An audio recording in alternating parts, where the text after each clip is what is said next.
Good people, welcome back. Listen, I know you guys have noticed my backdrop's a little different than my patio, but today I decided to take the show on the road and visit my guy Greg down here at the Cigar Box in Douglasville. And he's brought a couple of his distinguished members with them. We're gonna do some cutting light, some smoking, and some daytime drinking. So sit back, relax, and we're just gonna do a kind of a pairing, if you will. Yeah, we call it pairing. Pairing. Sure. Now I know you're a wine sommelier. Am I saying that right? Sommelier. Sommelier, yeah. Sommelier. Not a certified one, no. Not a server. You just do one on TV, play one on TV. He stayed at the Holiday Express last night. So let's start out. Who we got with us today? Mark Jenkins. AKA the Golf Shark. Greg Stegall. Cigar Life Banks. Chris Totem. Chris is the, so a lot of you guys will know we did a podcast about 4 or 5 years ago called No Name. And Chris does lighting for Hollywood movies and things of that nature. He gave us some pointers back then when we were shooting at our homeboy Gary's house. He came over and actually set up our lighting for us as well. So don't judge him on the fact that I left my ring light at home today, so we're just using the interior light. But other than that, man, Already had that conversation. Yeah, we're gonna get into it. So let's start off with what we're drinking. So for right now, we started with something lighter. We did. Let me pull it out. It's You got the bottom? It is Redwood Empire Lost Monarch, which is their blend. So it's a bourbon and rye blend. Okay. So figured we'll start something lighter to go with a lighter cigar, since most of this is our first cigar for the day. All right. Yeah. Instead of trying to overpower the palate and screw up the rest of our day. So yeah. All right. So the Redwood Empire. Yep. Lost Monarch, small batch American whiskey, bourbon and rye blend. Sonoma, California. Now, you know, California is known for its wine, not necessarily for its bourbon and so forth, That's right? changing, yeah. But we're gonna give it a shot. And what are we starting out with? I see we got the Espinosa. Yeah, so this is the Espinosa La Crema. And it's the Lancero, right? So now all of the La Cremas are creamy and kind of a grassy hay kind of flavor to them, but the Lance, for whatever reason, well, not for whatever reason, because it's more wrapper than anything else, pulls that cream a lot, and it'll pair really well with some of the lighter whiskeys. You know, you don't have to go bourbon, you can go scotch and like Limerangi or something like that, something from the Highlands area that pull that grass and stuff. So yeah, figured it'd be fun to go through a couple of them. I got 2 or 3 whiskeys down here. Okay. So we don't have to rush through these. We can, if you don't finish it, we'll smoke them later. If we do finish it, we'll keep going. All right. If we start talking in cursive, we did it right. Yeah, and so that means we just sit here, we day drinking. We are day drinking today. Mm-hmm. Yep. And with the Lancero, obviously the wrapper has a little bit more influence on the flavor of it because it's more wrapper than it is filler binding. So understanding that, but let's get into it, man. I see you guys have already lit up, so I'm gonna try to play catch up. No worries. We had to get a little bit of libation in before we turn the cameras on. So. Indeed, nothing wrong with that. So, Greg, tell everybody a little bit about Cigar Box Douglassville, and I'll get some B-roll footage of their amazing humidor. Yeah. So we're out in Douglasville, as you mentioned, in between Highway 5 and Chapel Hill.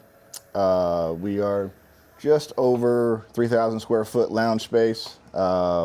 Humidor's around 400 and something square foot, a little over 900 facings in there. We kind of Jekyll and Hyde at the moment in the way that it sets up, because we've started leaning into Lanceros more, so we have a lot of big ring cigar smokers, and then about 15 or 16 now Lances in there. Because as we start doing these kind of pairings, we end up with, well, that one tastes better with this particular cigar, or that cigar pulls a certain flavor that it wouldn't have if it was in the bigger ring gauge a lot of times. Okay. So we're just one big happy family most of the time. There's probably, what'd you say, Mark? 30 or 40 regulars that come in on a weekly basis, and some of them are in here every day with us, either working or hanging out later, and then we'll end up, you'll never know. You could be here on a Tuesday and end up with a random whiskey tasting. Okay. Because we'll get a few of us, shout out to Big Cuz and Thomas, who will pop up here with this random whiskey with them or whatever. Dale, who was supposed to be with us tonight, or today, is it today, right? They're day drink. Yeah. Those guys always have random stuff to try, and we'll all, hit random places like Tap House and, Highway 5 down the road from us and that kind of thing. So we can find hard to find whiskeys, and then we love sharing, right? So that's just kind of how this place works. So. Okay. Now, you mentioned that you guys are moving towards the Lanceros inside of your humidor.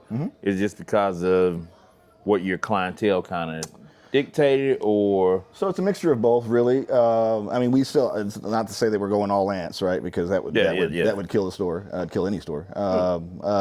There's only a few of them that I know of that have a ridiculous amount, like H-Town out in Houston, that have like 30 or 40 Lances in their shop. It's crazy. But it's just, as I started buying them, I've always liked a Lance anyway, just from a flavor standpoint. And then as we got into more and more cigars, I started asking, do you make a Lance? If you make a Lancero, then love to try it. And if it works better than the Robusto or Arturo, right, then we'll bring that in as well. So, okay. So it's not that I'm pushing Lances by any stretch. I bring them in and I'll let them see if they work, and if they don't work, then I'll take them out, right? I mean, because everything in there has to pay its rent. So absolutely, if I can't sell them, then they get kicked out, right? Yeah, absolutely. So let's get a quick toast here. Salud. See, you got your cigar box glasses. Of course I do. Absolutely. Yes. Cheers. Salud, brother. Right. Today drinking.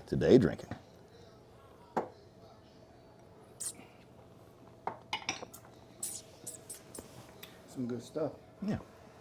Nice blend. Yeah. Kind of sweet, right? Not heavy first thing in the morning. Yeah. Yeah, it's real smooth. Mm-hmm. So you don't pull a whole lot of rye out of it, right? So, and even some of the ryes will pull sweetness, depending on what they're aged in, that kind of thing as well. But yeah. I think it's a good pairing with this Espinosa, with the creaminess of this cigar, the sweetness of the bourbon. It's Yeah. really good pairing. Light. Yeah. Type of. So let me ask you guys how do you prefer to pair? Do you like to sip first, pull, and then sip again, or pull, sip, pull? And when you try it each way, you'll find there's a different note that you'll bring out of each one, right? It's funny you mentioned that. We had a tasting up here not too long ago, and he did that same thing and had us, smoke, sip, smoke, and then try a different one and then do it a different way. I find out I like smoke, sip, smoke. Okay. I like to get the palate with my cigar and whatnot, and then hit it with the drink. Hit it with the drink.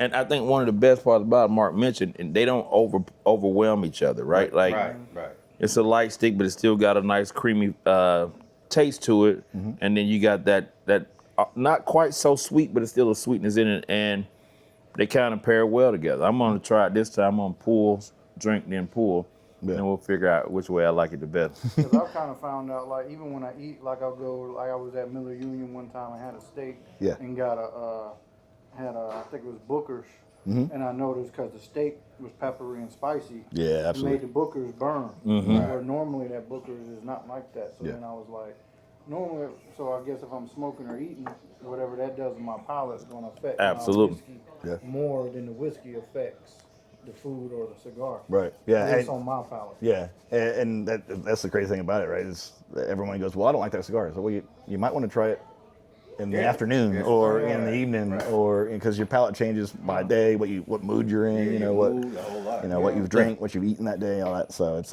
and what you're actually, what I found is what you're used to eating. Like if you don't know what white peppers taste like, right, it's very hard to distinguish what that actually is, right? Yeah. And it's a difference in, like I said, daytime, what you're drinking. If you're a heavy Coca-Cola drinker and you pull the sweetness out, you'll find that, right? Yeah.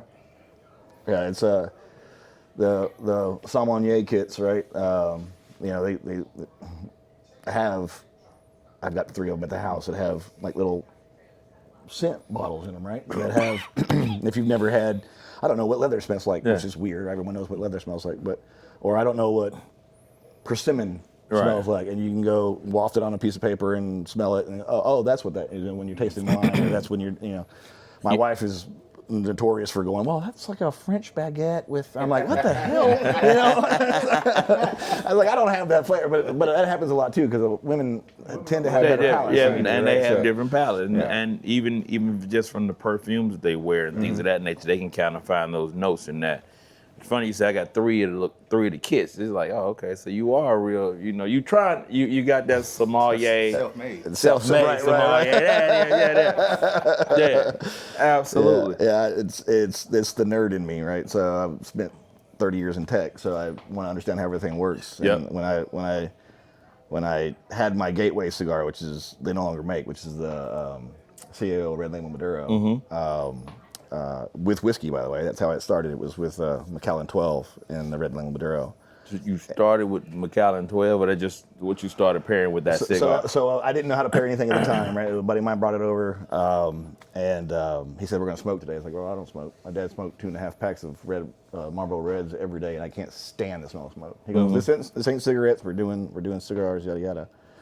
And so we go through a different one before, and then we got to finish that bottle, which was a Glenmorangie 12, Glenmorangie Yellow, which is the regular one. And he hands me the CAO and Macallan, and about 3 puffs in, I went, fucking hazelnut. How old were you when you had this experience? How old am I now? So 30, 31? See, 30 and 31, he on Glenmorangie. He's on, what's the other one? Macallan 12. Macallan 12. Shit, we were just graduating from MD 2020, EMJ. I think in my 30s, I might have still been on Hennessy. Cavassier. Yeah, Cavassier, yeah, like he on some old grown man shit. In my 30s, I might have been on Hennessy. Top shelf was Cavassier. Yeah, absolutely. Like, damn. Okay. Yeah. So Mark, when did you get into smoking? Probably, I got here in 2001. On the golf course with a buddy, so probably 2003. And my first introduction to cigars was a Cohiba. Buddy on the golf course had just come back from Jamaica and on vacation.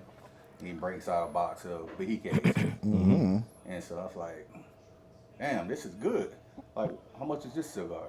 $45. He told me the price. I'm like, man, this is gonna be an expensive hat. You was already hooked. You was like, shit. I'm hooked. Yeah.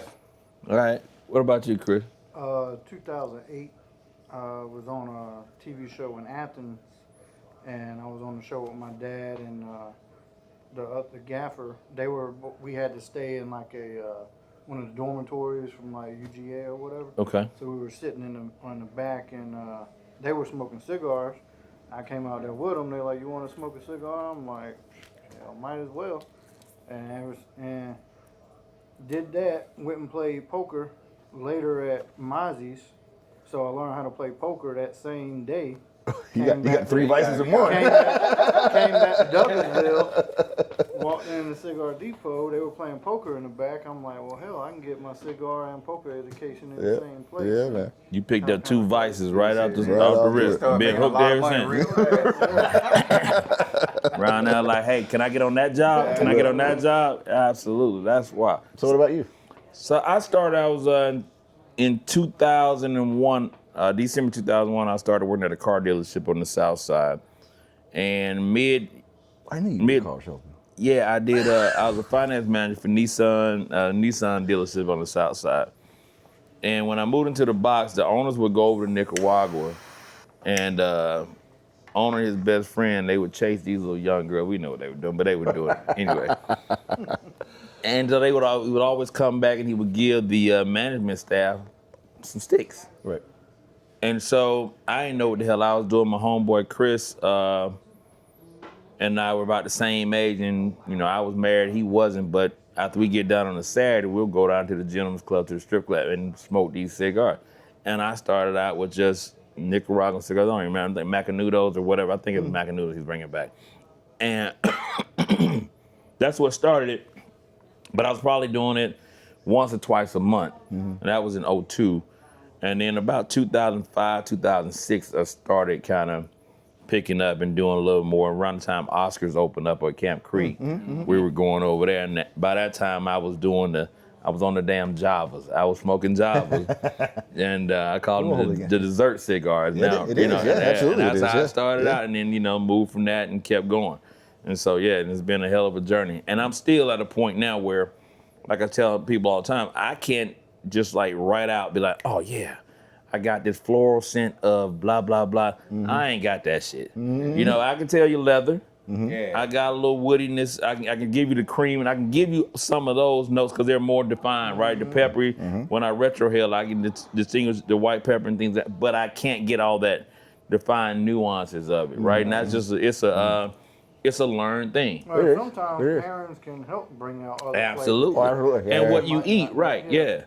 Like people say, cleanse your palate with a little piece of chocolate and do all that. Right. It helps out a lot. Now we ain't gonna go that deep into today because we just do what the fuck we do. We chain smoke anyway. That's right. So we're gonna keep it going, and you're gonna get a chance to see it from a perspective of chain smokers. Like we'll hit this, and like Greg said, we'll probably put this out and grab another one and pair it with something else.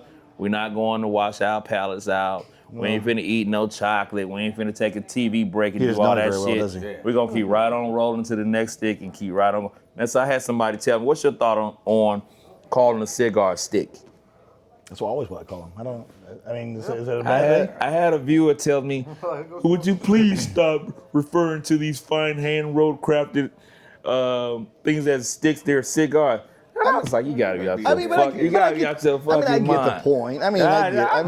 But they're sticks. They are. If somebody won't be extra. Yeah, you want to be extra. Yeah. But because if you've ever watched them being made and what the process goes through, you get. There's what 100 plus hands in most places that touch the cigar before you got it. And Nick Perdomo said 3,054 we did the thing at DD and I think it's like 3,000 hands touch a stick before you actually get it, man. It's insane, man. It's really absolutely crazy, right? And then when you watch them make it, it's artwork. It's and I'm in, I agree with like certain things. Like I don't necessarily like to ash my sticks because of, somebody told me way back when, you don't ash it because you just allow it shows if it's properly humidified, if it's properly constructed and rolled, it should hold a good ash. Now, they also say it pays homage to the hand roll. So you don't see me ash a stick at all and do all that. It'll keep it cool, too. Absolutely. Perfect temperature. I have a tendency to ash mine a lot because I'm usually working when I'm running around. And you move your hand a lot. I don't want to drop ash. End up on the ground. On the ground or on my shirt and roll or something, so. And we all got cigar burns and all our clothes. Especially if you drive with it. God, yeah. Burn a hole in this shirt. Yeah. Need some flame retardant materials so we can. Man, I keep a jacket in my car just for the fact I'm smoke while I'm driving because you burnt so many shirts. It's like, man, you can tear this jacket the fuck up. I don't care. It's like a Walmart jacket. I just throw it on. Love it. I think keep rough. You said you started with a Java because I started with a sweet cigar, pretty much like the Baccarat. You got the sweet tip. I kind of feel like a lot of guys' introduction start off with something sweeter. Yeah, that's right. And then I started on like Thompson cigar. I get like the 21 gun salute. And then I was like, started finding, okay, I like these 5. And then I started realizing, well, damn, all these are sun-grown wrappers. Maybe I like sun-grown. Right. And then I find out, all these are, Nicaraguan or all these, and then it's like, then I could start, then when I go into a humidor, it's like, well, at least I know what style I like. Absolutely. Yeah. And that's the easiest way, to kind of develop your palate. I told these guys, I found it just by smoking everything in a particular blend. And then you kind of learn from that, like, all right, I like this, I don't really like that. That's a little overpowering and so forth, or that's underwhelming. And then you find what you like, right? Yeah. I think, there are a lot of myths about, wrappers and colors and all that means strong or weak. That's just bullshit. Yeah, because the Champagne Noir might blow a novice head the fuck off. It'll blow your head. Yeah. So you can't really go by that, right? So it's just a matter of just experimenting and smoking. And I like to tell people, smoke your smoke. And so to the viewer that said not to call it a stick, when I pay for it, I call it what the hell I want to call it. Call it turd if I want to. Call it tobacco turd. That's what I man told Franco. I'm like, hey, let's meet up and smoke some sticks. Right. This is kind of the lingo. What were you saying, the man told? They told Frank in, what's the movie with Denzel? American Gangster. Yeah. See, once I buy it, I call it what The hell I want to call. Hey, I call it. I want to call. He say, it's like General Mills. It's like it's a brand, right? It's a brand. Trademark. It's a trademark. I stand by it. I must insist that Well, all due respect, Frank, if I buy a car, what the hell I want? Nicky. Amen to that. Hey, man.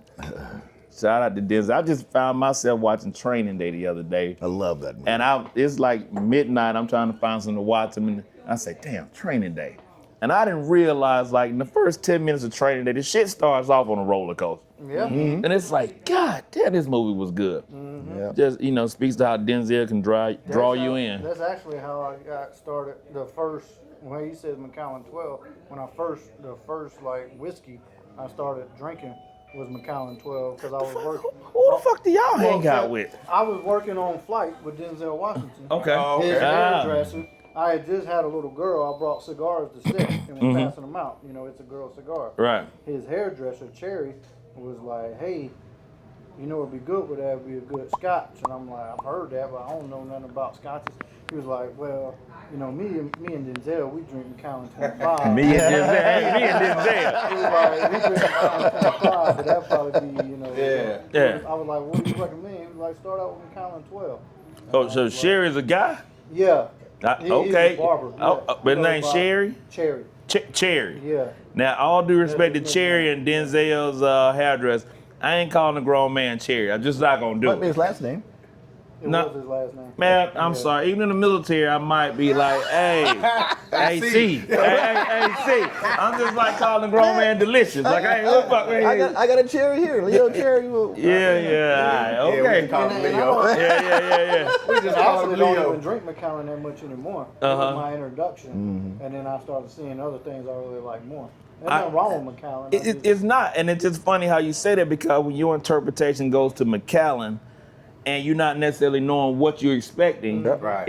you may not really fully appreciate it, Yep, right? exactly, And exactly. that happens a lot of times, right? Absolutely, yeah. And so that I can understand that That's for the sure. fun thing about going down the rabbit hole. You start realizing these brand names and the prices is because of the names. A lot of You'll times. find some gems. Yes, that's indeed. way less Absolutely, than man. people don't Absolutely think right. with the name, you Absolutely. Like, Like, Absolutely. And it's $20 cheaper. And it's about your palate too, right? So Yep, it's absolutely your brand. The name doesn't just constitute because it has a good name to it or a popular name that is going to be good or good to you or good for you, right? Yep, absolutely. But at the Absolutely. same token, we sit around here and we share a lot of bottles. And we don't care if you have some, but we know you don't drink like this. Right. Yeah. You're not going to appreciate this. Yeah.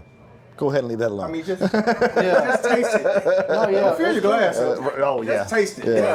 Like when I bought that stag that time. Oh, I my was like, Lord. Can I have some? Just taste. Just get a You taste. don't even know Yeah. what this is. Yeah. And so let's talk about that because in the cigar lounge it's different, right? Yeah. Right. Yeah. Yeah. Like, we talk about the culture and the community. Inside this community, you bring something in, it's amongst people with shared interests, it's community. We don't mind you drinking it. We don't mind you, Right. having a taste of it. But Yeah. to that point, you can't be a damn Coke 45 drinking here and then all of a sudden this good shit hit the table. You bloop, bloop, bloop, bloop, bloop while yeah. you're talking, Right. just keep pouring Look, like, hey. You want to pour a big shot of What did Thomas? That's 107, What did Thomas say like- this past weekend? He says, if you pour my bottle and I hear a glook, you did it wrong. Hey man, your ass is in violation. You in violation.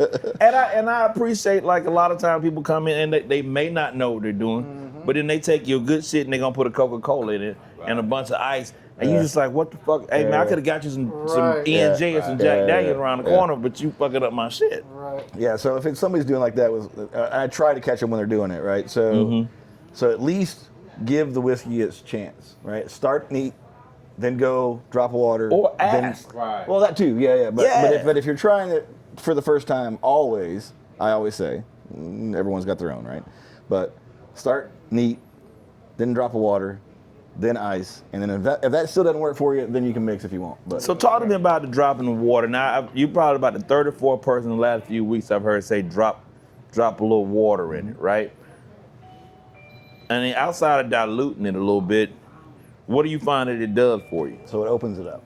All right. And you can actually see it, right? So if you So you got to think about the whiskey went into a barrel that was airtight. Mm-hmm. Sit in there for somewhere between 1 to 30 years in some cases, right?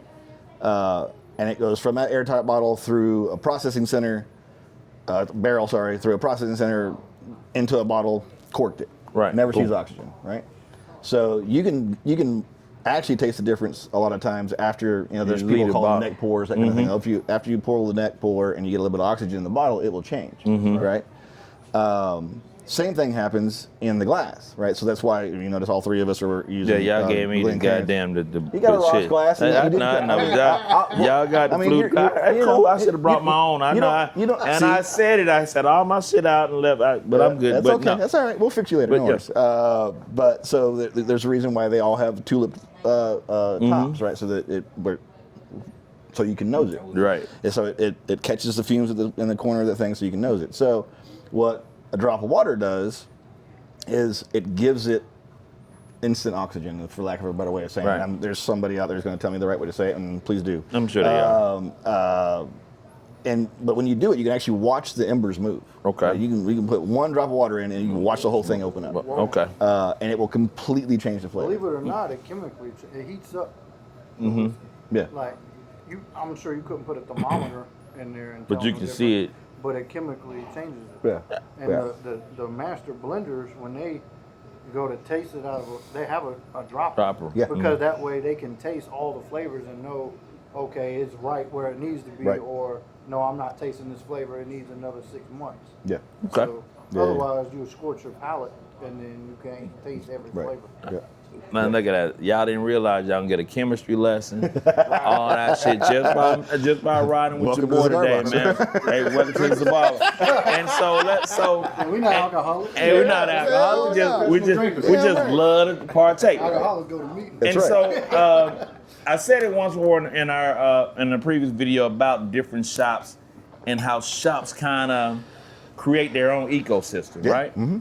Like, when I first started coming here, 2019 or so, it was different from DDN Company. It was different from Hot Ashes. The love of the leaf is the same, but the ecosystem is different. Right. I'm gonna say a little bit more on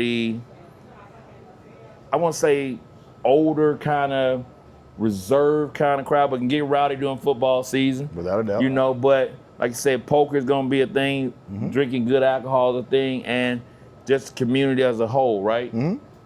But I will say, the box is probably one of the few places where you literally got box people.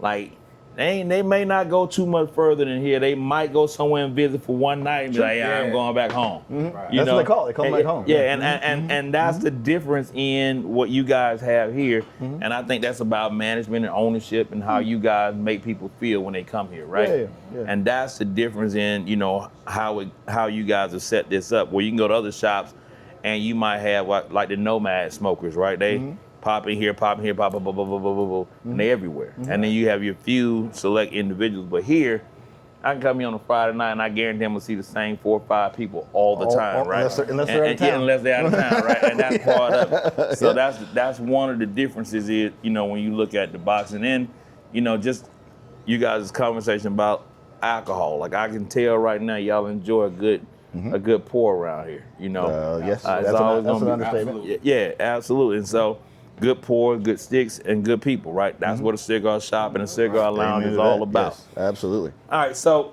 right now you guys are all through like the first third of that stick. What are you thinking? Great first cigar of the morning type stick. Yep. Doesn't overpower your palate. Yep. Creamy. I mean, we're drinking it with bourbon, but pairs well with coffee.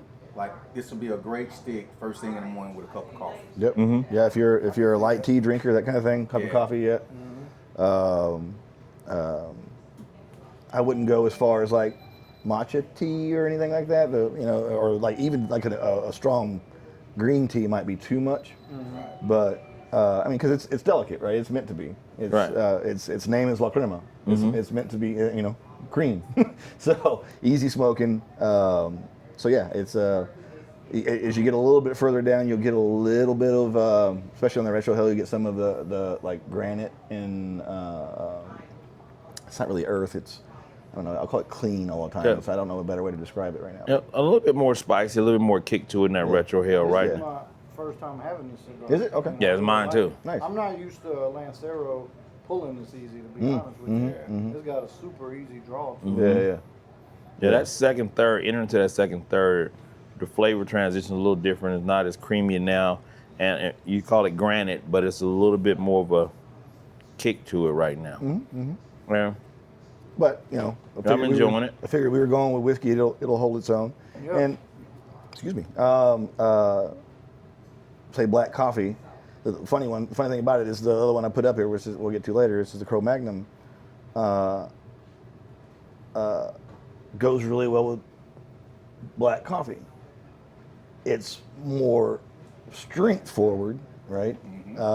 But if you're not, Counteracts that bitterness of the coffee. exactly, yeah. So if you're not, you know, a latte and 3 pumps of white chocolate or whatever in your coffee, you know, if you're a black coffee drinker, then that, you know, even a Cro-Magnon won't work. Now, you have to think through.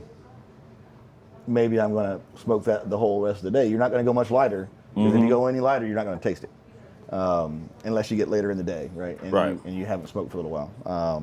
For folks like us that smoke, you know, 4 or 5 a day, you're gonna, you know, I usually try to start light and go bigger as the day goes on. Yeah. So. Well, I used to do that, and then I started being a quote-unquote content creator, so I started smoking heavy shit in the morning so I can take the pictures and do it with my coffee. Yeah. And I've learned that even in that, you know, starting heavy in the morning is a fucked up way to live your life, first off. it really is. You want to get nauseous? Yeah, like, and then it takes a whole lot more for you to get focused to do your real job. Oh, no doubt. You know? Oh my gosh. Absolutely. Yeah. Absolutely, man. I'm just like, you gotta be fucking kidding. Yeah. But you have a great smoke. Yeah. It starts to turn you into, well, do I really have to work right now? Absolutely. I ain't lying, like, damn. I mean, that's what they're meant for, right? They're meant to relax, right? Can I reschedule that client meeting? Yeah, I'm gonna have to. Right. Absolutely. He doesn't really need financing right now. Can you make it in next Friday? You get paid on Wednesday. That part. So absolutely. So man, when I do these things, and I try to keep it as natural as possible, because you know, people like to say when the camera comes on, everybody kind of, you know, freezes up a little bit. Yeah. I wanted to be exactly how you guys would be if it was a Friday night here doing your thing, and now we got the another one coming, so I guess I gotta. No rush. No. We're not gonna slow the train down. Yeah, you don't have to keep it. I was just I was empty on mine, so I figured I'd go to another one. We try to keep up with Greg. We're going to have some. Oh, we're gonna have some might have some problems. Greg go home and take a nap. I ain't got nowhere to go. Go to the quiet lounge and kick back. All right, so the next one we're gonna go with is the Eagle Rare, 10-year age. We'll put them up. I'll have them put them up somewhere above our head, right here somewhere, so you guys can check it out. So we're gonna go with this one next, and I'm gonna try not to go to bloop bloop when I pour it. Well, this one's okay for That's you. a blue bottle. That's a blue bottle. Oh, this a bloop bloop bottle. That's a perfectly fine with a blue They bottle. hell with the bloop. Yeah. So now, Y'all see that? You got to pour your own poison around here. yeah, you gotta That's do right. that. You absolutely gotta do that. So talk to me about price range, or So price range is tricky. no. I want a price range for a blue bloop bottle and a non-blue bloop bottle. Oh, got you. Fair enough. And what that constitutes at the bottom. Well, yeah, fair point. So, Blue Loop actually changes not only by price but by group, right? So, Okay, all right, yep. So if you're sitting in this group, then I don't give a shit if either one of you do a Blue Loop. You sit around. But if you're brand new and and I don't know you, then Don't blue bloop my shit. don't bloop, not even on one bloop. Don't you know? bloop bloop. Don't bloop bloop. Right. Don't bloop my shit. Right. But you know, so daily drinkers, I try to stay within $30 to $50, right? Okay. And I do mean daily drinkers, because sometimes you'll set one down on a table and it'll not make it through the night.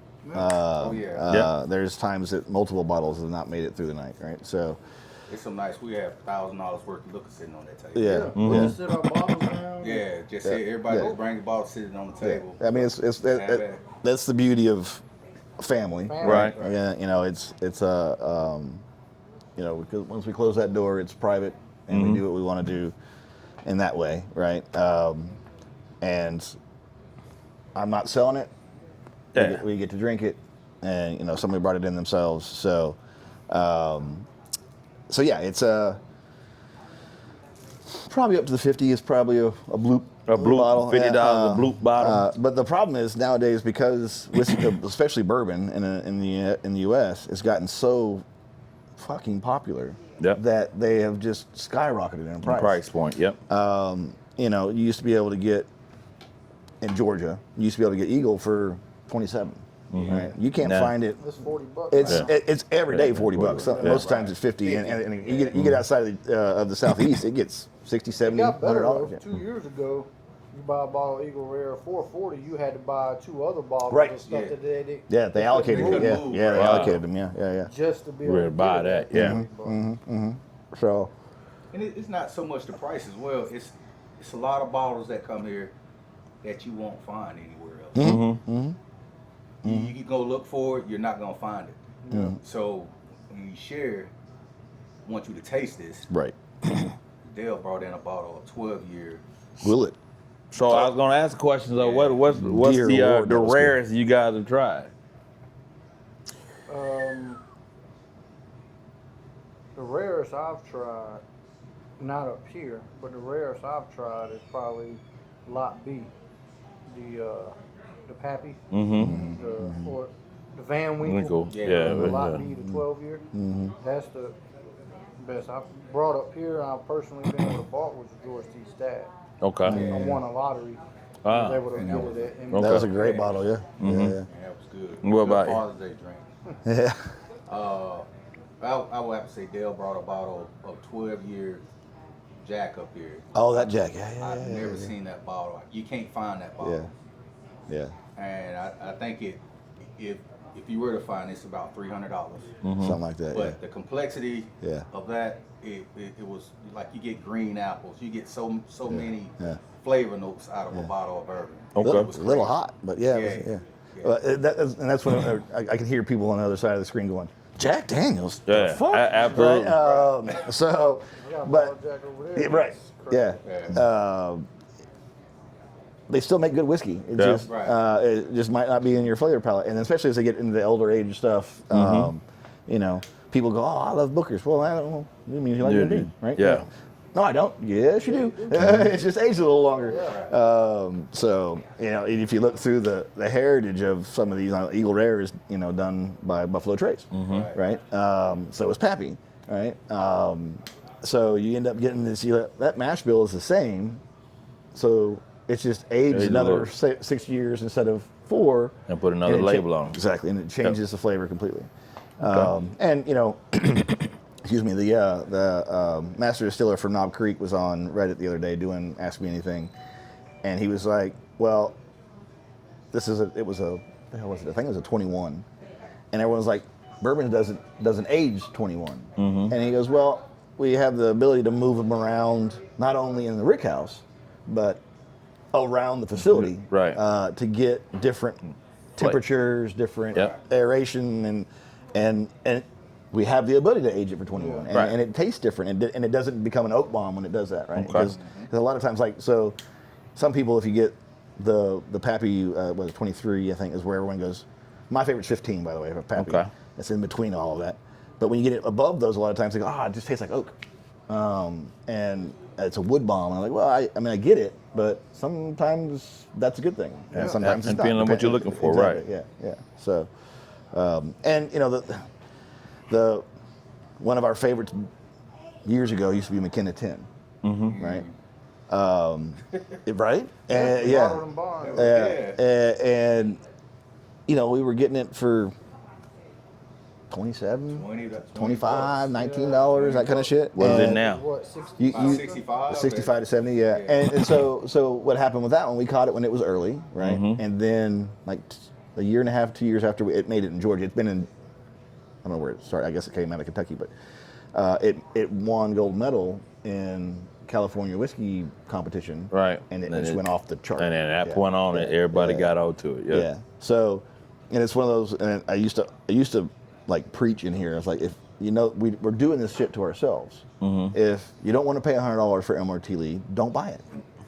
If you don't buy it, guess what? The price will come back down. Right. The reason why they're selling it for $100 is because somebody's willing to pay it. $25. Yes. Mm-hmm. Oh my God.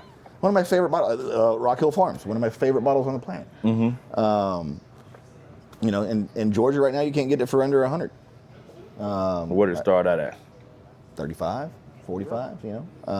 Phenomenal bottle of whiskey. Now, have you guys thought about doing a whiskey club? Since I don't sell whiskey, I can't. No, not necessarily sell it, but just like, hey, Thursday tasting. Bring a bottle of whiskey. So we have done that. We've absolutely done that, yeah. Doing that, and then... You really should, because I was watching, there's this bourbon channel I subscribe to on YouTube, and he was talking about 3-tier systems, like Georgia's a 3-tier system. Okay. So they buy from the distillery, then it goes to the wholesaler, and the wholesaler sells it to either the restaurants or the liquor store. Right. We don't have like an ABC or nothing. But if you have a whiskey club, and we can contact, like we're real tight with the store, we could tell them to tell the wholesaler, hey, instead of only getting 2 bottles of Stag, bring us 6, and we guarantee we'll buy it. Right. And as long as the wholesaler can make You sure move they it. get that product moved, Right. they'll keep doing it.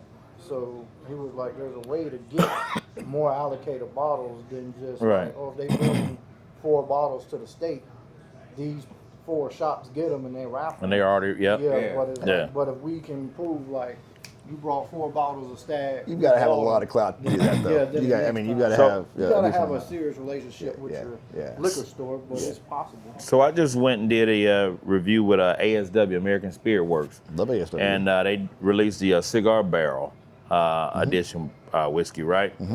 And they allow you as a group to buy a barrel. Oh wow! They'll blend it. They'll blend it to your liking. Yeah. They'll cast it and they'll store it for however long you want, and then they'll bottle it all up in the cases that you are, for the barrel, and they'll give it to you. Yep. Oh wow! So that sounds like to me you guys are well on the way of being able to, with your palate, say, hey, we like this, we like this, we like this particular blend. Can you make this for us? Yeah. And you can call it the box. Yeah. Whatever, Box right? Family Reserve. Yeah, the Box Family Reserve, right? Right, yeah. And then y'all have this bottle that y'all can pass out to members or whatever, or just the group that paid for it, and you'll have something that's a blend. Now, are you guys collectors of liquor or whiskeys and I spirits? am not. I am a drinker of whiskey. See, I said the same thing. What about you, Chris? I was trying to collect, but I wound up drinking them. Mark? It's just too good. I'm pretty much like, if I have some good bourbon, I'll share. Then I draw a line. Once I hit that line, it's going home and sit on the bar. Yeah, that makes sense. I'm a firm believer of I don't buy cigars not to smoke. That's right. Whiskey's not to drink. Cars not to drive. Shoes not to wear. And some of the really, really good stuff is like, people want to make collection, but it's like, when I had that bottle of George C. Stag, I'm like, I can't just let this sit on my bar. I gotta share it. Let Yeah. my friends Yeah, experience exactly. it. Yeah, My exactly. boys Yeah. experience it. Yeah. Yeah, In I'm the the words same of my way. guy, Big Teddy, nothing but the best for my friends and I. That's it. And I'm a firm believer in that, right? Like, if I transition tomorrow, it doesn't make any sense that I got a first generation, opus in my damn Exactly. humidor. Like, why? So my son can smoke that shit with his friends and be like, my dad would have let me blow it. Hey, like, they're doing it for big banks and just be, I don't even know why he kept this shit. And then round around them, that's not, it's like, Right. Rolling over your girl. yeah, like, this goddamn boy, what you doing? Rolling blunts out of it. Hey, be like in the movie Ghost Cutters come through there and slap. What the fuck is wrong with you? Exactly. So, like, he just won a bottle of E.H. Taylor, right? Nice. So he wins it through his job. They were doing a fundraiser. He wins it, and his buddies that play MLB, they all came home. So they go by his apartment, and I was like, Dad, I won this bottle of E.H. I said, Carly? He said, yeah. How you know? I said, that's some good shit. Where's it at? Oh, we drunk it last night. Like, y'all did what? I said, y'all were putting probably Pepsi and Coke in that shit. It was kind of strong for us. We mixed. I said, I failed you as a dad. I failed you as a dad, dog. And he's just 23 here, you know. It's like, shit, call me next time. As he get a little more season, he was like, damn. Yeah, oh yeah. When I showed him what the price went on the bar, I said, you call me next time. I'd have swapped that bottle out for some other bullshit y'all drink. Right. Yeah, but. And it's just, you know, I think it's, you know, life is about living and laughing and loving, right? That's and it, man. and You're a not good stick- guaranteed tomorrow, bro. Yeah, so. you're not at all, man. So a good stick and a good drink, it was made to be enjoyed. So fucking enjoy it. Yep. And that's just how I look at it. I don't know how you guys do. Well, I mean, the cigar culture in general, I don't like smoking by myself. Yep. Right. You know, some people smoke every day. I don't smoke every day just because I don't really like, sometimes on set or something, if I got a break, I might smoke. I might be stressed or something if I got the time. But for the most part, I want to smoke around people, my friends. I feel like the whole cigar community or atmosphere is about camaraderie. So Absolutely, yeah. drinking the whiskey and all that is like, I enjoy it more around my boys or sisters than I do I'm just sit at the crib or I'm gonna just sit on the back porch. Right. It's like, Right. So I was the same way when I lived in Powder Springs. And then when I moved to Duluth, I had to curate a space that I could smoke in. Because just driving out here, you know, 3 times a week, or when I was 3 minutes from DDN company, it's a lot easier to just be around people. Yeah, just be around. And So now I've curated me a space on my day. Y'all like that shit curated, don't you? Yeah. I've curated me a space that I enjoy on my patio that I can smoke. And I sit out there and watch the games or whatever, get home in the evening. I smoke by myself 95% of the time now because I'm at home and I'm probably 3, maybe 4 sticks a day. You know, easily. In the morning, you know, if I gotta drive to a client somewhere way out, once I'm done with that meeting, driving back, I can't sit in traffic without a cigar. Oh, I'm with you. There's something to be said for that peace and quiet. No. Yeah, it is something to be said, but you find yourself talking to yourself. Yeah. I mean, after being in here for 8, 10, 12, 14 hours in a day, some of the best thing I ever do is sitting here by myself after everyone's gone, turn TVs are off, and just, you know, think about the day. Smoking. Oh my God. That's the best smoking. I'm telling you, plotting man. and planning. Yeah, absolutely. Yeah. Yes. Figure out how you about to move. Yeah. I mean, I don't smoke in my car just because I drive Uber in between shows. Right. But it's like, I will drive to work with no radio, no nothing, just quiet. Because you got to have that time for your brain to... Hell, man, just start selling cigars in the Uber and tell them to smoke with you. Right. Dude, just do that's Coronas, right right there. small ones. Get you some Italianos for the Or you should do this. You should have Uber do make your car a smoking car. Yep. And then, I don't know if they do that shit. I don't know. But if they did, you should give it an idea. Yeah. Then motherfuckers be booking a smoking car. You be like, hey, listen, boom. You hit it with some of that blunt power before they get in there. Right. And then Smoke say, that on one of yeah, the- hey, you on ready one to, of man, yours. listen, man. That's one of the greatest inventions ever, man. Because I used to, man. Go on and gas stations on Two Bankhead. squirts in Yeah, the oh, vent. you got to. Yeah, Yeah. go on So gas you station. gotta go to the hood. You gotta go to the hood. gas station. Yeah, or they got it on Amazon now. But so in driving the truck, right? So driving the truck, it's a 2008 Yukon. I'm like, I'm gonna blow the brains out. Right. And it's like, all right, well, driving the Mercedes, like, I ain't gonna smoke in here. I fuck around and caught that blunt power, like, this shit don't smell like, let me try it over here. Yeah, man. I was hooked. I was like, shit, I'm gonna blow the brains out. I'm gonna smoke this thing and hit it with the when I get to the garage, vent that sunroof. Next day, the garage smelled like Fruity Pebbles, but the car smelled great. Absolutely, man. With the best thing running. So I never paired this Chrome Magnum with Eagle? phenomenal. Good, right? Phenomenal pairing. Yeah. All right, you done got ahead of us, Mark. So we're gonna Hey, catch up tomorrow. he did switch when he wanted to. Yeah, I know. Well, there's no direction to this. Well, what's the next? What's the next? Well, let's the move to words the that I next. live by. There is no direction. Once he pulled the bottle of Eagle Rare, I was like, that's gonna be too light. Yeah. It is a little light. So, And it does change how it hit too. Yeah. And the Eagle kind of overpowered the Yeah, cigar. yeah. It does. I had to switch it out. The Yeah. cigar did start It was like, yeah, okay, yeah. So that was sort of on purpose. That way you can see that transition. Yeah, exactly. All right. So what's our second Almost smoke? like Greg knows what Greg. he's doing. Don't tell anybody that. So that's the Cro-Magnon. I'm not going to remember the date. I think it's the Mode 5. So one of the cigar nerds will be able to tell me exactly what that is. But so gonna be stronger, obviously. Cro-Magnon. So Roma Craft. Okay. Out of Texas, of all places. All right. My home state. It's where the headquarters is at, but this actually comes out of Nicaragua and a few other places, I believe. All right. I should have looked all that up. We'll look it up and put it on the thing for you. But it's in a figurado shape, so it's going to funnel some of that flavor back to you. It's going to be, I don't know, what are you getting out of it, Mark? You're halfway through it already, or first third of it. I'm thinking should be a little bit of chocolate there.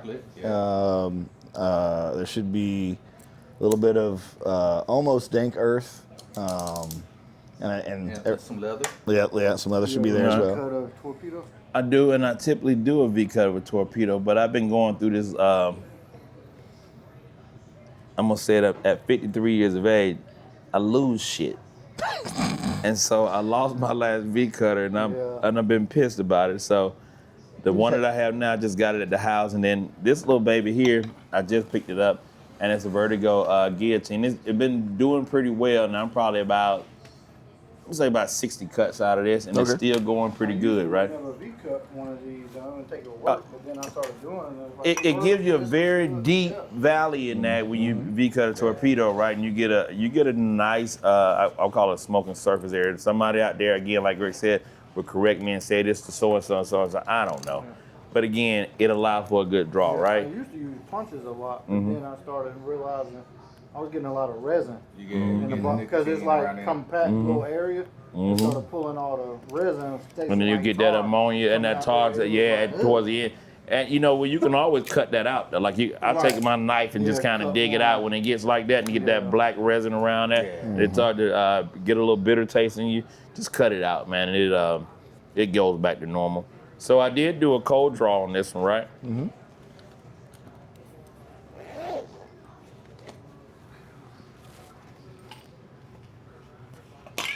We're down. Oops. We're on. Almost leathery, almost. What's the purpose of a cold draw? So the way it was explained to me, cold drawing allows you to receive the flavor notes that the manufacturer intended it to be. Okay. Right before you set fire to it, and it's a leaf, right? So we all understand that the chemical change of a leaf when you set a fire to it, it has a little different profile to it. But by cold drawing it, you get that full tasting, and just you get the.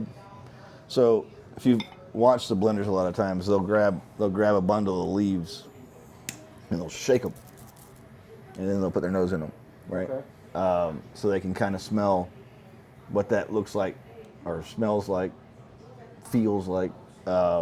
In that particular leaf, and then before you set fire to it, you can kind of get that same thing, right? So we all know that very, very rarely, other than say maybe the LFD and AS where it's all Ligero, it's usually a leaf or a quarter of a leaf for wrapper, and then same thing for the binder, and then you get some, depending if they are quarter in or fold, somewhere between 5 and 1 and 5 other leaves in that shit. So you get to taste it before it actually catches fire. I'm going to start trying that though, Banks. It's fun, yeah. It makes sense. If you watch the half wheel guys and all those, and Holtz that are on YouTube, they all do the cold draws. And the funny thing for me, I quit doing cold draws because I end up choking myself. You're trying to hit it like it's wet. So you gotta say pause. Right, easy. Because there's always no diddy. Right. So there's always a little bit of fragment right after I cut it. So I have to make sure that I clean out whatever my cut was, and because I'll take a cold draw and I'll get a fragment of of tobacco and it hits me in the back of the throat. And I'm like, God damn it. So I quit doing cold draws just from that. But it is a good practice if you really want to play. And with it. I guess probably about 5-6 years ago, my guy Rick Davis, Metro Atlanta Cigar Side, rest in peace to Rick, told me I should do it. Mm-hmm. And it's like, damn. It's a good practice. I mean, it just if you're, gives you a different. really tasting, it's a good practice. And it's the same way, like if you you nose a drink and you open your mouth and absolutely. pull through, you taste it on your tongue. It's the exact same principle, right? Yeah. That's cool. Like, I'm smoking cigars. Says, oh wait, I learned something new today. There you go. You know what I mean? Like you never stop learning. That's the until beauty you of the die. cigar store, right? So, where was I going with that? I don't know. Cigar is crazy when you first light it, and then when it pairs with it just brings out the sweetness of the bourbon. Mm-hmm. Oh my God. It's crazy. Mm-hmm. So I love Cro-Magnon stuff. So my only thing that I wish Skip and Martin made more stuff. They are very much boutique in the way that they do their things. They're funny, right? They call you and go, "Hey, this is what we have available. You want some?" Okay. Oh, yes. So let's talk about that. You mentioned boutique, right? Mm-hmm. And we want to get your take on boutique sticks versus mainstream. Mm-hmm. And much like you guys do with whiskey, you had the same thought process about boutique cigars, that there's some good ones out that are not as well known. Oh, absolutely. And some of the others. Absolutely. And then, if you have some here that you like think like Cro-Magnon obviously is one of them, but what other boutique labels are you fond of? So I love Black Label Trading as well. Mm-hmm. They're getting bigger now, but I'm going to blow something up here in a second. Did it take off over there? That's all right. I mean, there's several, right? I mean, Caldwell just got bought by the pipe company with Daisy, I think it is. I'm say that wrong probably, but I mean, Definition. It's a great boutique cigar. It's also out of Texas, surprisingly, right? You guys just did an event with them about a month ago, right? Yeah. Would Cincia be considered boutique? Not anymore. I mean, I feel like when it first came out. but the crazy thing about it is, that tobacco is used in so many other cigars that just, kind of like Aganorsa, right? Yeah. Aganorsa is used in a lot of places as well. But people don't know that when you see Aganorsa leaf or JFR or whatever, they go, oh, I don't know who that is. Yeah, you do. You smoked it in other places. You just didn't know you smoked it, right? So, how about Foundation? So, I mean, I guess there's still, I don't know how many they're making now. I guess the technical term for boutique is million sticks a year, million cigars a year. Or less? Or less. Okay. It's like boutique. Have you tried Imani? I don't think I have.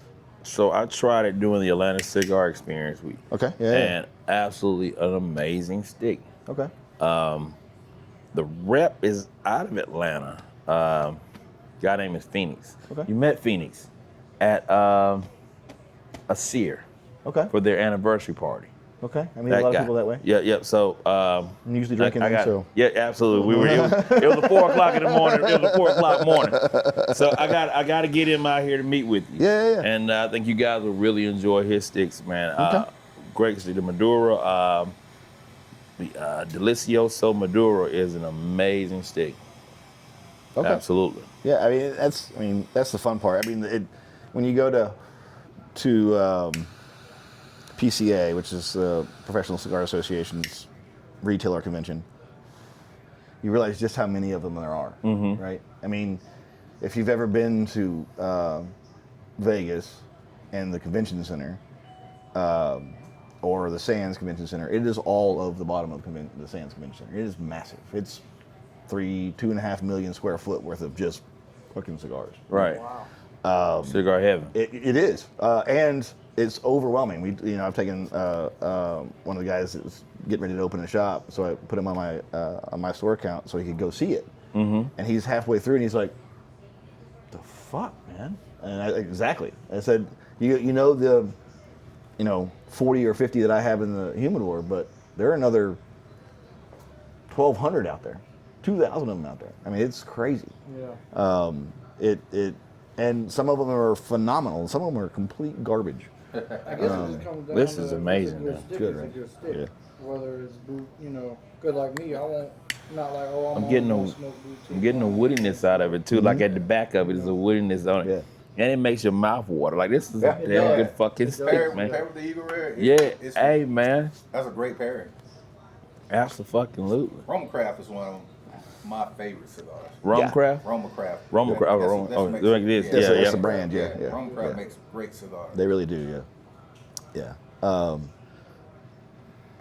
And there's a Cro-Magnon. What's the price point on these? Again, it's going to change because you got people watching all over the place. Absolutely. But, go out there and support them, blow them up. yeah. In Georgia, 13 to 18, something like that. Okay. Yeah. This is a fucking good stick. It'll definitely go into the rotation. Yeah, man. Yeah, Right. Like yeah. this will go into the rotation. Yeah. Cro-Magnon, Cromagnon. Yeah. I'll put it up somewhere here. As And in- you guys as definitely in the check this Cro-Magnon one out, man. man. Yeah. Greg says the boutique stick made here in the United States, out of It's- Texas. Well, it's made in corporate Nicaragua. office is Yeah. Texas, Yeah. made out of Nicaragua and so forth. Yeah, Mm-hmm. yeah, I sign off on this one. Yeah, it's a good stick. And I would imagine in that Boutique, second, third is going to probably get a little bit more complex than that, and then you get a little bit more flavors out of it too. So Yeah. absolutely. And it's pairing well with the Eagle Rare. It will. Yeah, by the 10 time years. we get to the wrapper. Yeah, we'd be blowing our hair. Yeah. So, and then we've got one more here in just a sec. So Got to call my client. My 5 o'clock meeting might have pushed that to tomorrow morning. I hear you. Won't be the first time. It's gonna be a good day. We call it the Cigar Box Vortex. You get sucked in. That's You right. get sucked in. Yeah, there's a reason why the back part of the lounge has no windows. I There's love been a that. couple of times I walk in and be Greg and his wife, and she sees me walking.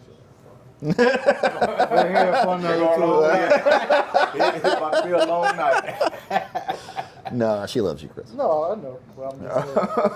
That's part of that work. Like, Now the evolution of the shop, because I remember when it was just the shotgun style coming this way, and you guys are growing here and so forth. Yeah. And if you don't, like for a lot of people, they never knew that this wasn't even.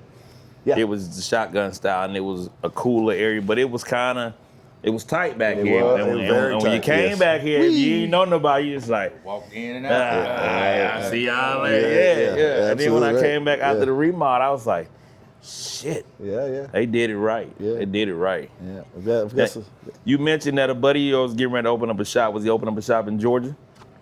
He's supposed to. I don't want to put his name out there yet. 'cause I don't No, wanna- that's fine. Yeah. And so part of what I did a show during the Atlanta Cigar Experience with Cigar Mike, and I talked about the unity of the cigar community here in the metro Atlanta area. Yeah. And then for you to say, I took a buddy who was getting ready to want to open up a shop, I took him out on my account so he could take a look at and experience that. That's amazing. Right. Because a lot of places people Well, won't do That that. has impressed me a lot because I've noticed that with other businesses, people are like, oh, they're a competitor, or I ain't trying to fuck with them, whatever. Right. But I've seen Brian up here, guys from D&D, D, Greg, yeah. like, and he was like, Yeah, oh we yeah, smoke, you know, they're up you there. Yeah. down there, they started something, I'm gonna go help, and I'm just like, man, everybody help each other out. Because Absolutely. It's like, There's enough to go cigar around. community. Well, yeah, and it's also like we all are family. We all gonna see the same spots. I'm gonna Right. see the same people when I go here, or I go to Goodfellas, or I go to wherever. Right. And it's like, oh, well, hell, I ain't got it in stock, but you know, Greg got it up the road. Yep. Or vice versa. You know, I mean, it's like, so you mentioned DD and Company, right? We have been friends for at least 10 years now, something along those lines, because we literally went down to Perdomo together, right? and didn't know each other, made friends, and we've been friends ever since. They're 8 and some change miles from us, actually a little bit longer than I guess. Not much. And then you got BT and Serie, right? Yeah, then Fume just opened up. Yeah. And you got We Smoke. We Smoke smoke down the road. And Villa Rica, and then you got Boss out in Carrollton, right? Right. And I mean, hell, we've thrown a golf tournament together. We're friends, right? There are certain ones around that don't want to be friends, and that's fine. We don't have to have you in the group, just like any other group. But ideally, if we all work together, then we can change some shit, because one of the things that Georgia has as a problem High is it's not as bad as say New York or Hawaii or something like that, but it's 23%, right? Yeah. So somebody that's driving out of Tennessee or out of South Carolina or out of Florida has no cigar tax at all. They go in and go, man, your prices are high. I'm like, they are exactly what they're supposed to be in Georgia. Right. And I said, in some cases, I'm taking a hit compared to what some of these guys do. Right. Go to some of these clubs and that kind of thing, and they're all of a sudden the same stick that I sell for $10 is $17. Absolutely. You're like, Jesus Christ. But I get it. I mean, shit, we're all trying to survive. Right.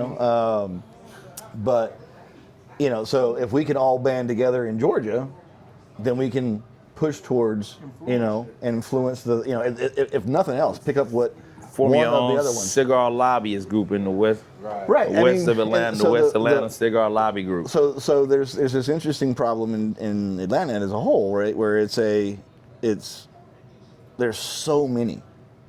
There are a lot. I mean, the last time I heard, Georgia's probably number one in the country. I have no idea. Per capita cigar lounges. So it wouldn't surprise me. I mean, Atlanta is, last I heard, and this is by tobacco license number, so that can be, a smoke shop or an actual lounge, but it's like 187 in Atlanta metro area. In Atlanta. It's insane. Yeah, you could throw a rock now and hit a fucking cigar shop where it used to not be like that. Right. Yeah.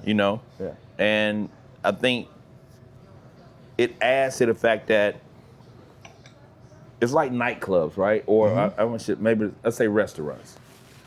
There's something for everybody's taste. Oh yeah, without a doubt. Like if you feel like today you want to sit in the lounge and just chill, there's a lounge for that. That's right. You want to go hear a live DJ, there's a lounge for that. Yep. You want to hear jazz, there's a lounge. You want to hear a fusion band, there's a cigar lounge for that. There's also clubs that I say that allow cigar smoking. Absolutely, yeah. Sometimes want to turn up. It's just that, you want to smoke a stick, but you want to have a club vibe. Yeah. That's that. All right, I'm still moving slow here. I'm telling you, You're I'm talking not. more. We're getting professional drinkers. absolutely. So now I ain't never been accused of a Navy guy. I ain't never been accused of being a non-professional drinker. So I got to pick it up a little bit. But I say it all the time because no matter what your flavor of the month is or what you want out of a cigar spot, you can find it here and not have to drive that far to find it. Without a doubt. And we got cigar places that got damn good quality food too, like not just your sport bar food. We got really good quality food, so you can have that, a smoke, and so forth. And in a lot of these places, and I'll use BT for an example. BT has somehow or another managed to mesh the two from club to jazz to restaurant to cigars in one freaking spot. Yeah. And it's sit in one little area and I'm in the lounge. Yeah, you can absolutely. Area, I'm in the club. In the same shit, 2,000 square feet. Yeah, you sit at the bar. Yes. Or you sit on the patio, and then you got a different vibe out there. So it's and crazy. Get some phenomenal fucking food. And then you can eat good. And then if you have the ability to, you buy a membership, and you're in the members only lounge, it is a totally different fucking experience. Right. And then he's also, and a lot of these places, a lot of traditional restaurants can take a bead from him in saying that customer service, his wait staff is phenomenal. When I tell you that they're attentive, they're moving, the bar backs are coming, dumping ashes out your ashtrays every 10, 15 minutes. You don't find that in a lot of just regular restaurants where people are just that. So he figured that part out, right? And then you got, the boxes, the DD and companies, the hot ass, these places like that are pure lounges that people come to, like you said, as their second home. You got shit. I can count the number of times you go to a lounge and a regular's in there asleep, waiting on everybody else to get in. And he caught his second win, and it's like, okay, shit, he just at home. That's what he does. And that's the feel here in Atlanta. I don't know what it is in a lot of different areas around the country, but this shit is unbelievable. When people say Atlanta's not a real place, it's not a real fucking place, man. It's not a real fucking place. Like, we can do this, and I grew up here, we can do this shit every day, and you can go to different cigar lounges every night, have a different experience, but still meet great people. And, I'm gonna knock on wood.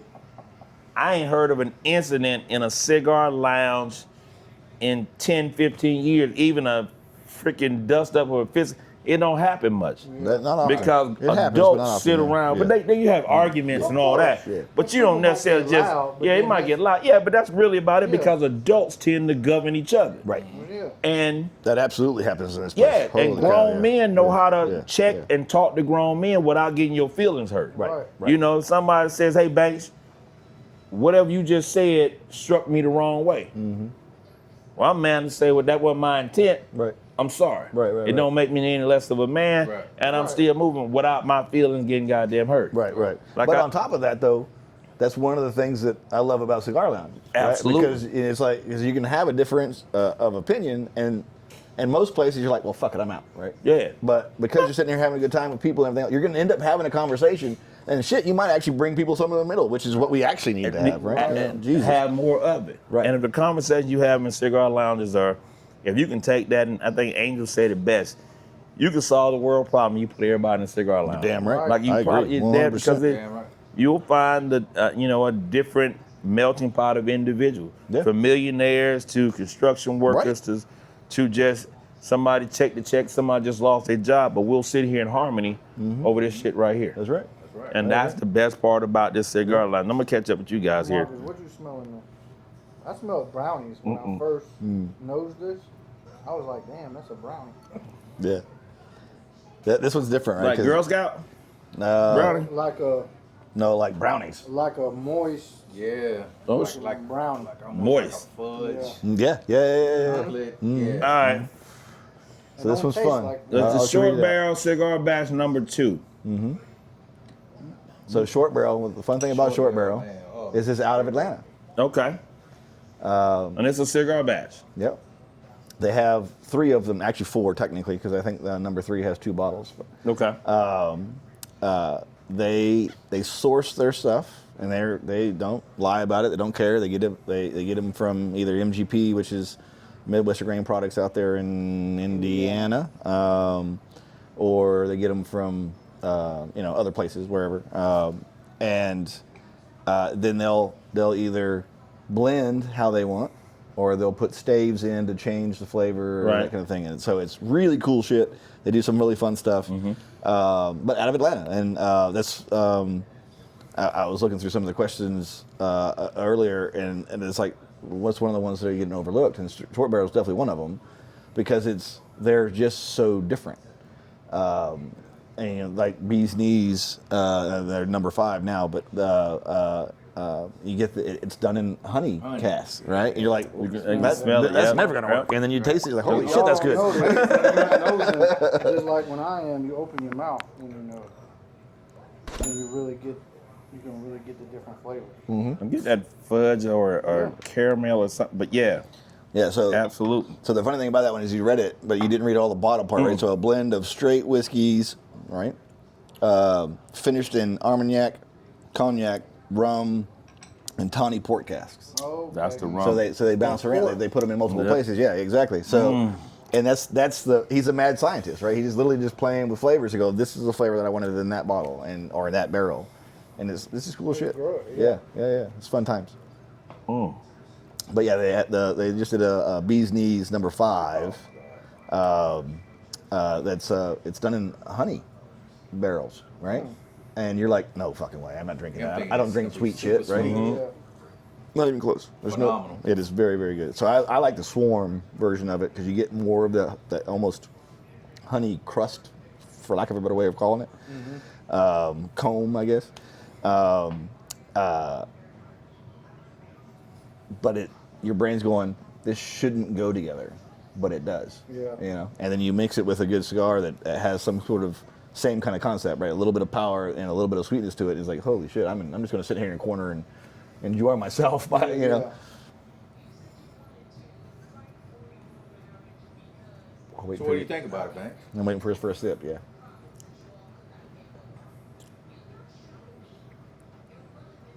Anticipation quiet.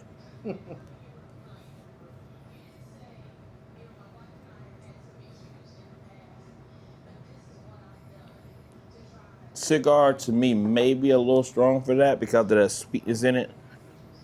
It's not bad. When I tried it without the cigar, I could taste a lot more of the flavors in it. the minute I pull first, drink, and then pull afterwards, it kind of deadened that for me. But I still got this. So like this is still like the star of the show. Right.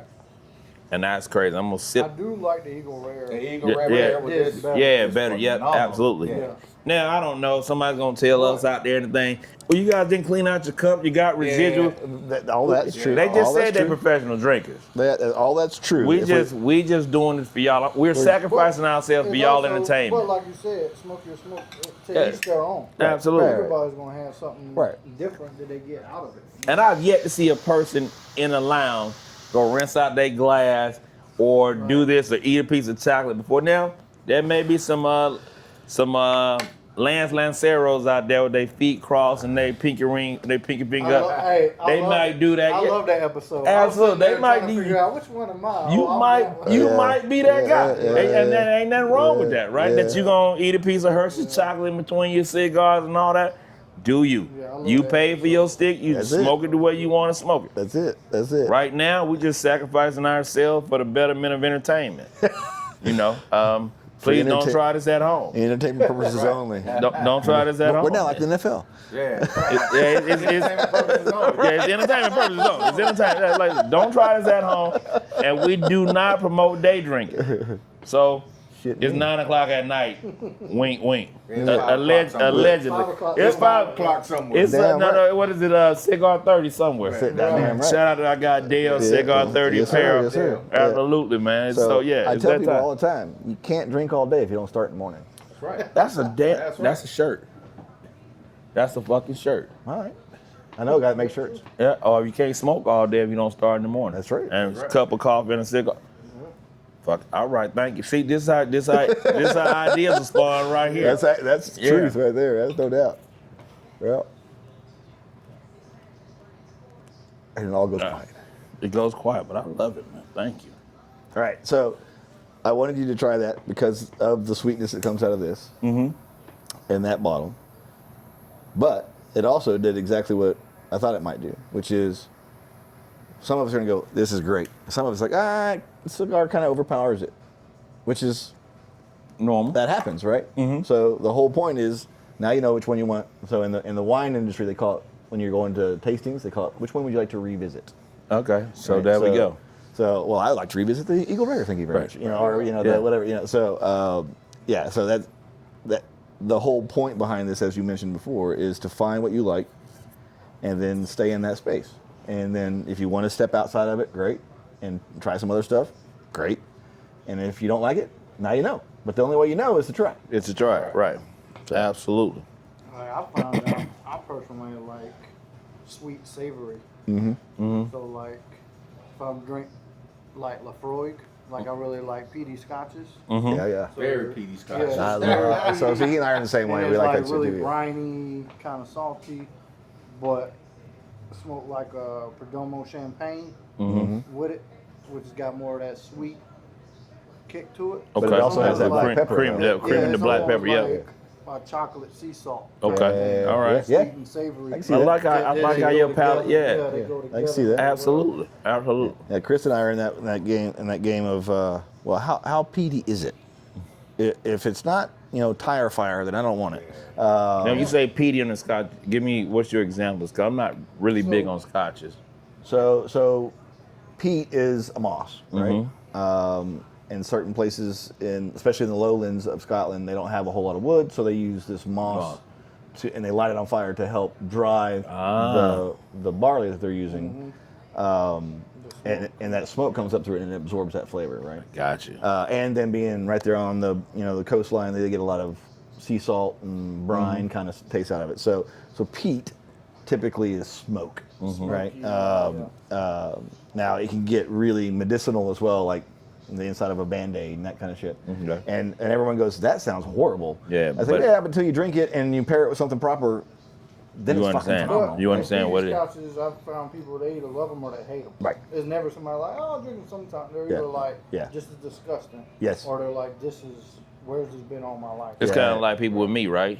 Either you fuck with me, you be like, fuck Banks, he ain't shit. Yeah. It was just, But like I was saying, I started with the Macallan, I was drinking Highland scotches and all Okay. that, and Glenfiddich, Yep. your Glenlivet, all the ones you see at the liquor store all the time. And then my father-in-law at the Whichever time, one you want is right there. is in the military. He went to the PX. He was recommended Lefroy.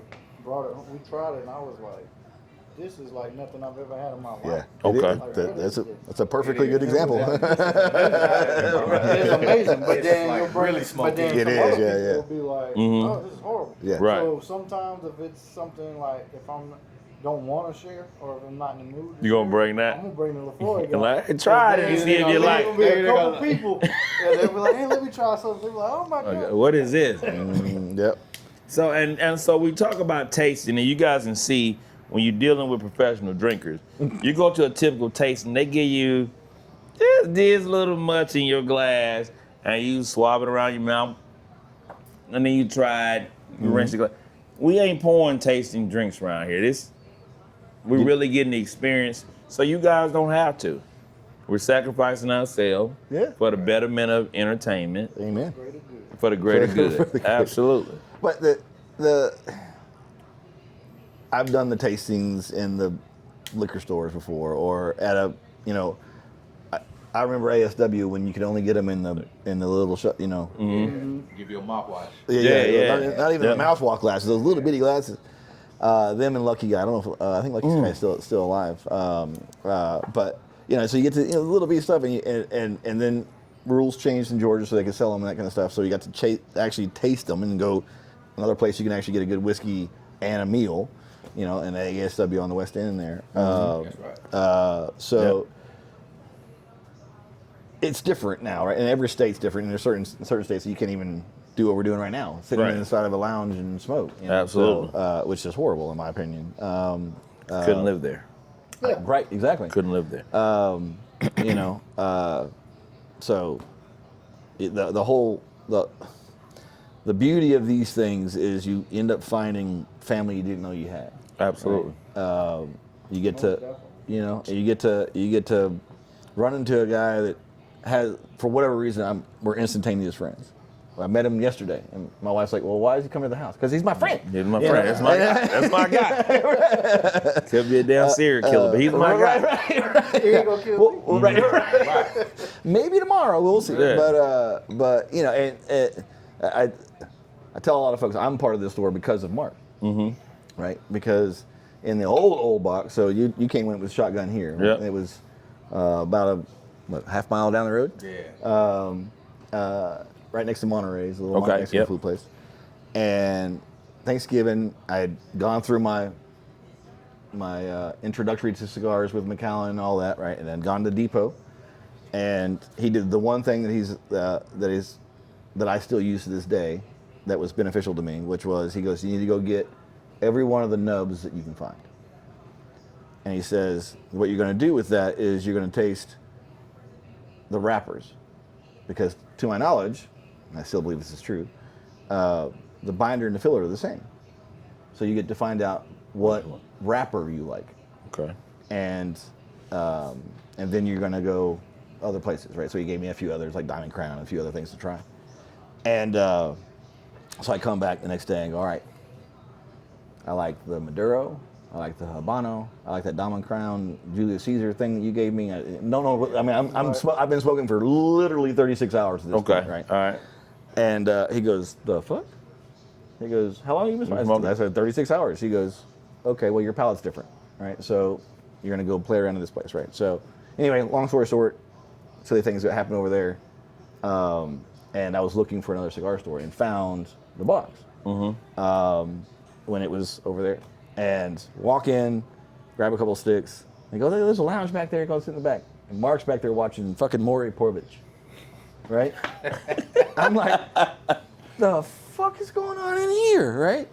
And he says, "Man, I watch this shit because it reminds me that no matter how bad my life is, somebody's life is worse." How long ago?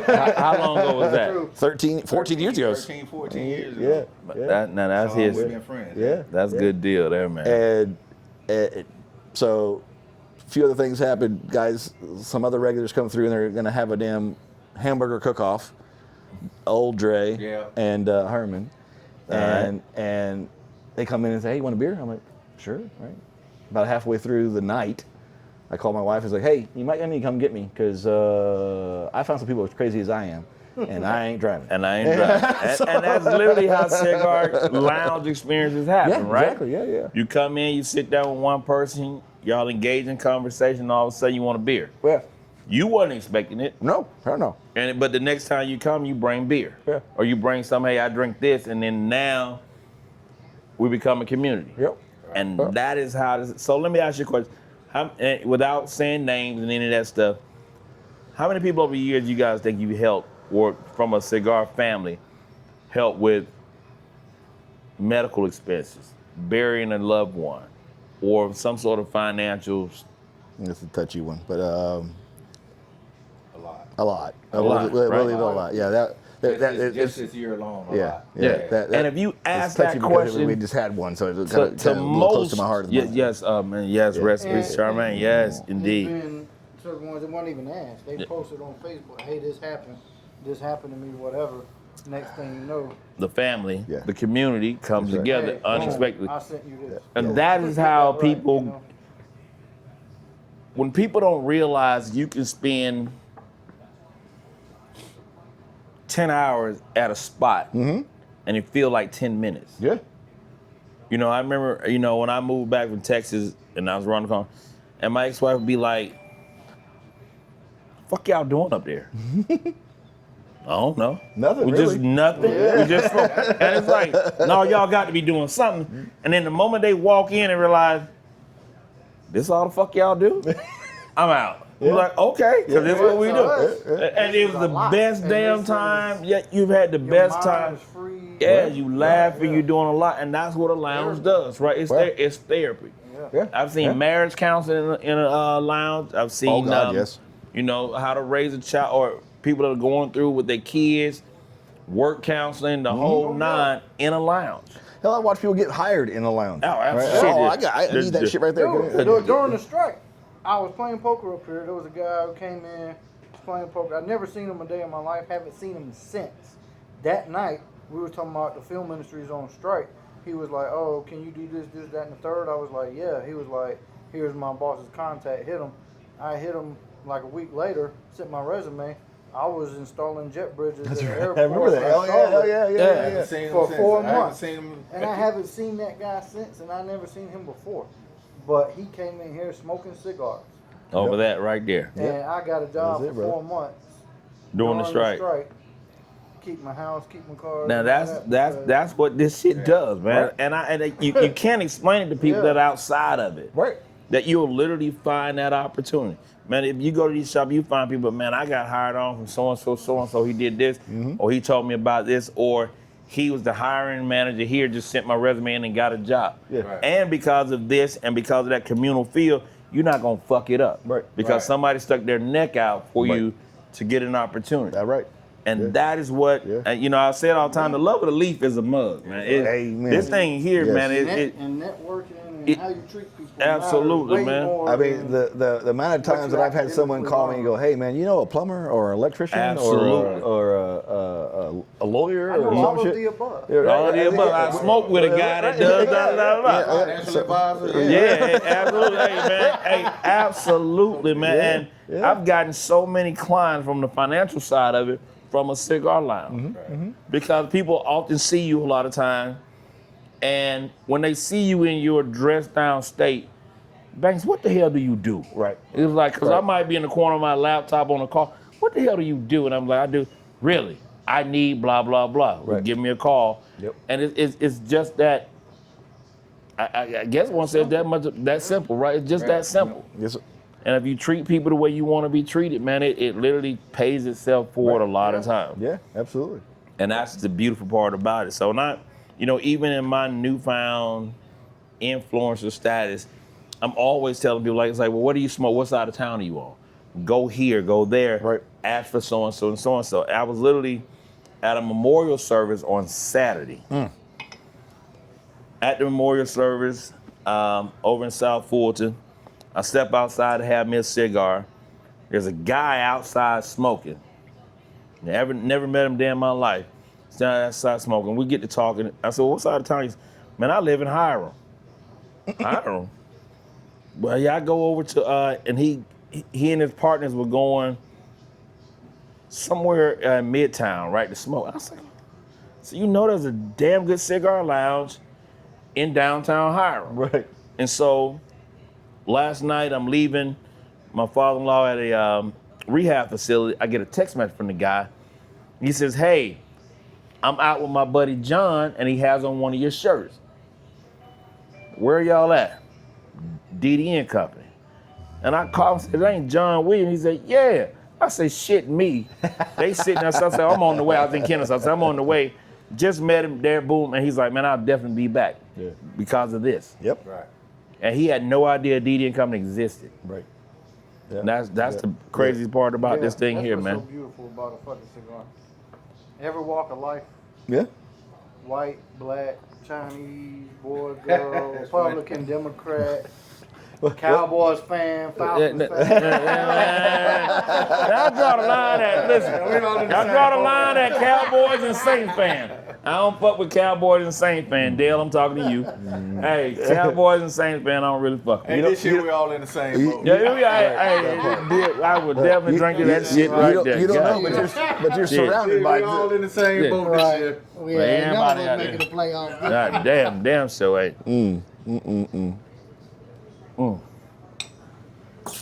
So, man, in closing, you know, I'd like to thank you, Greg, for allowing us to come out. Absolutely, yeah. Mark, Chris. This is what we do, and I guess you guys have got some, we've given you guys some taste of some really, really good whiskey. We've tried 2 superb sticks. This Cro-Magnon is definitely going into the rotation. At Espinosa probably be a coffee stick in the morning if I don't smoke it on the way home tonight. Started out the evening with the Redwood Empire Lost Monarch. Check it out, very good. It paired well with the Espinosa Cremo. Is it Crema? Crema. Crema. I'm sorry. See, there we go. Yeah. Then we went to the Eagle Rare 10, paired it with the Cro-Magnon. Worked out just fine for me. Probably my favorite pairing of the day.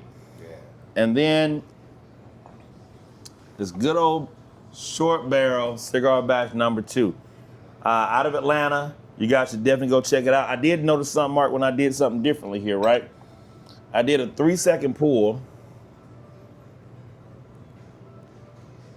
Well, it's out. We're gonna have to edit that one.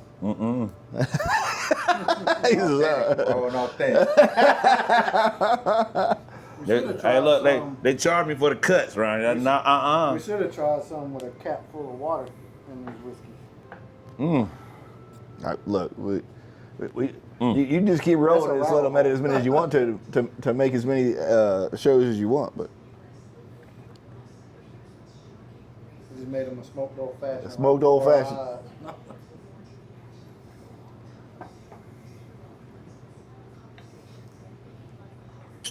And it hit perfectly. Right?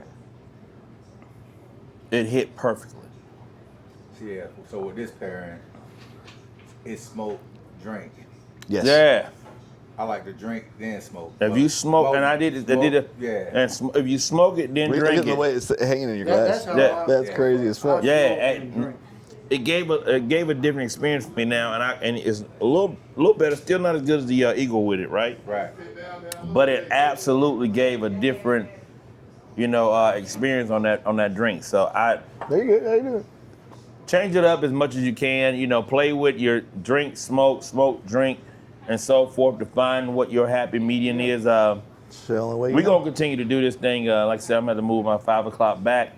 But listen, man. Way to do it. Thank y'all again, man. I greatly appreciate y'all. We're over 13,000 subscribers, all because of you guys. Hell, man. That's awesome. You see the gear. I'm on my sweatsuit. It's officially fall. Shop the line, cigarlifecl.com. On Instagram, Facebook, Cigar Life CL. I'm going to say it again. I'm still behind. On TikTok, Cigar Life CL. I ain't posted a damn thing on TikTok, but I promise you I'm going to drop some shorts on there. Might even get Greg his own segment on goddamn whiskeys and beers and cigars because he is a self-proclaimed. I say that the Holiday Inn Express last night, sommelier. That's right. We'll make it happen, man. But if you're ever in the Douglasville, Georgia area, check out Cigar Box Douglassville. And what's the, give me Instagram and all that. TCB_Deville. TCB_Deville. That's on Instagram and Facebook. Yeah, and then it's Facebook. It's just the Cigar Box on Facebook. Yeah. And Facebook, just the Cigar Box. I will have some videos of the humidor, and I'll actually do a walkthrough of the entire lounge. You'll see the members area, I'm gonna call it the casino area, quote unquote, for sticks in the casino area, then the common area down here. But you guys get to see the amazing humidor, right? He stated it has over 900 facings. They got it. If you're looking for it, they got it. And if you heard him today, you understand his knowledge of the stick, the libations, cigars and libations is what we do. Hit your man Greg up, man, and put some smoke in the air. And like I say all the time, Cigar Life, Cigars and Libation, put that shit up or put that shit on.